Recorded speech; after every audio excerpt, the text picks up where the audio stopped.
Guess what, guys? We're in the midst of yet another debate about the leader in mobile technology and innovation, both in practicality and design. We're back in the cycle love that again. Practicality. Yeah. It's very practical. Tired of phones. The age-old argument of which is better, iOS or Android, Apple or Samsung or Motorola or HTC, and so on, still rages on with no signs of slowing. Yeah, this year was absolutely fantastic for both companies, considering the releases are still stacking up. The HTC One M8, the Samsung S5, and Note 4, and now the alleged Nexus 6 or Nexus X, depending on who you talk to, I'm really excited for that one. they all make a very strong case for Android in their ever-expanding marketplace, one that is currently beating Apple. Yeah, mainly because there are a lot more options when it comes to Android, and only Apple's iPhone and iPad are for the iOS, which is why it has a bigger market Yeah, share. Apple's very limited in your choices. By the way, this is perfect because I'm Android and he's Apple, so it's a pretty even I am thing. in between, but I own an Apple device, yeah. The argument you'll most likely hear from both sides of the debate is, well, Android innovates first, brings new tech to the ring, and is more customizable. While Apple fans will chime in with, but our hardware design is better, and our UI is cleaner, and Apple takes the tech set forth by others and perfects it. They polish it right on up. Okay, but seriously, the real truth is that competition is great for everyone involved as it fuels further innovation while keeping costs relatively low for consumers because phone manufacturers need to actually get these things into your hands. Yeah, they want to sell the phone. Obviously, with anything, competition is better. So yeah, with the release of the iPhone 6 and 6 Plus, Apple has certainly closed the gap on tech that is being adopted by the masses. But that's not stopping Android from continuing to attempt to dominate the market completely. Enter the Nexus 6, or X, or whatever they'll end up calling it. It's also the Motorola Shamu or something like that.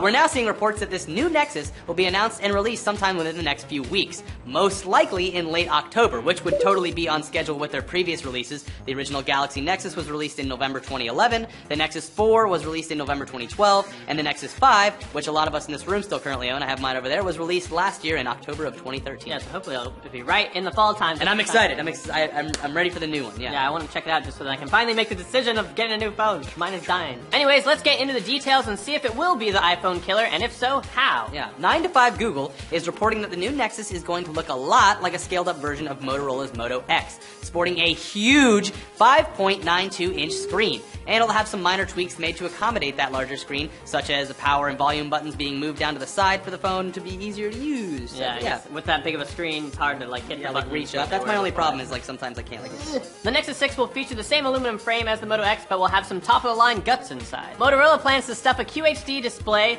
3 gigs of RAM, a 12-megapixel camera, and a Snapdragon 805 processor all into that big, huge Nexus. Nom nom nom nom nom nom nom. This phone will of course feature Google's latest mobile operating system, Android L, which has made significant improvements to things like multitasking and notifications over their older OSs. And if a 5.9-inch phone seems a bit too large for you, because it kind of is, going from phone, tablet, phablet to just straight up tablet at this point. There's also reports of a smaller 5.2-inch phone being tested by Motorola as well. Thank God. So that would be cool. I like the size of mine, so keep it that way. Ruining my dick joke. I have a tablet and a phone for the same reason. One's a tablet, one's a phone. Come on. All right, so it remains to be seen about the whole Nexus 6 thing. Will it be an iPhone 6 killer? Possibly. I don't know. I'm gonna buy it. But yeah, like Android versus Apple, it's an ever-going debate. I mean, I'm sure that people in the comments are gonna be going back and forth about this whole thing about which is better. Yeah. And why is Android better? I'm just kidding. Fanboys are gonna line up on both sides with everyone else in the middle, just kind of being like, I just like my phone. Yeah. I don't care. That's the truth. You should just get a phone that you like. Yeah. On to trailers. Tell me what we got, Spool. We have the second international trailer for Predestination, which is a sci-fi thriller starring Ethan Hawke, where people travel back in time to prevent crimes that have already happened. It kind of reminded me of Looper in the time travel aspect, except for they're not like ending loops or anything like that. It's like he's going back, there was some crime, like a bomb blew up in his face at one point. Listen, Looper was perfect. Don't touch it. No, it wasn't. I loved it. This is great. It's just another one of those pre-crime kind of movies, so it'll be interesting. We've also got the first trailer for Black Hat, which delves into the world of hacking with Chris Hemsworth as a convicted hacker going after a faceless villain. I wonder if Angelina Jolie will show up at some point. No, probably not. Yeah, probably not. She's not gonna pull her boobs out for this one. Yeah.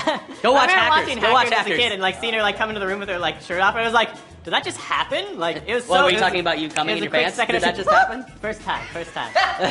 Thanks, Angelina. We also got a Big Hero 6 trailer, number 2, which is actually a full-length trailer for once. It shows where that big bubbly robot Baymax came from, and it's got a lot more footage in there, so check that out. And on the comedy side, we got another Dumb and Dumber 2 TV spot, which shows off even more ridiculous scenes from the new movie. I'm starting to worry that they're showing all the best jokes before it's even released, but if these are the jokes that are in the trailer, I have total faith in this movie. I think it's going to be good. Because I wrote that, I was like, I feel like they're starting to show off they keep